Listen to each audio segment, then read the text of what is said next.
पहले भी हमारे देश में दंगे होते रहे हैं। दंगों का इतिहास हमारे यहाँ ब्रिटिश हुकूमत के दौरान शुरू हुआ। इसके पहले दंगों का कोई इतिहास आमतौर पे इतिहासकारों को नहीं मिलता। लेकिन पहले के दंगों में होता यह था कि जो सियासी दल हैं, जो पॉलिटिकल पार्टीज हैं, जो बड़े ऑर्गेनाइजेशंस हैं, वो स्टैंड लेते थे। वो ये नहीं देखते थे कि मेजॉरिटी कम्युनिटी या माइनॉरिटी कम्युनिटी कौन है और नेता किस पार्टी के हैं। हमने देखा कि महात्मा गांधी आजादी की लड़ाई के समय और उसके बाद जब भारत आजाद हो गया, उस वक्त भी जब दंगे हुए तो वो स्टैंड लेते थे, जो सच है उसके पक्ष में खड़े होते थे। कई बार जान जोखिम में डालकर वो चले जाते थे। जिस वक्त देश पूरी तरह आजादी का जश्न मना रहा था, उस वक्त भी वो दिल्ली से बहुत दूर थे, नवाखाली में थे। और हमने देखा कि गणेश शंकर विद्यार्थी ने तो कानपुर में दंगों को बचाने में अपनी जान दे डाली। लेकिन ये एक अजीब मंजर, एक अजीब सिनारियो अपने देश में पैदा हुआ है, दिख रहा है कि इस वक्त जब माइनॉरिटी कम्युनिटीज पर अटैक हो रहे हैं, जब उनको निशाना साधा जा रहा है, तो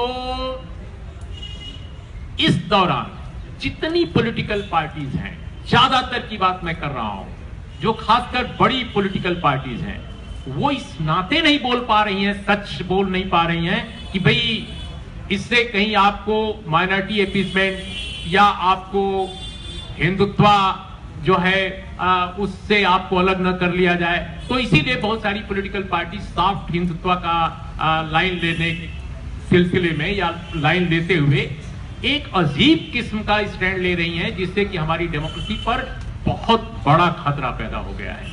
के डोमिनेंस से केवल जोड़ कर दीजिए और आप ये देखेंगे कि हम ऐसी कोई चीज न कहें, ये कोई चीज ऐसी बात ना कहें, तो फिर तो आप पूरे सिस्टम को एक तरह से आप ये डिक्टेट कर रहे हैं कि तुम मेजॉरिटी कम्युनिटी की बात कहो।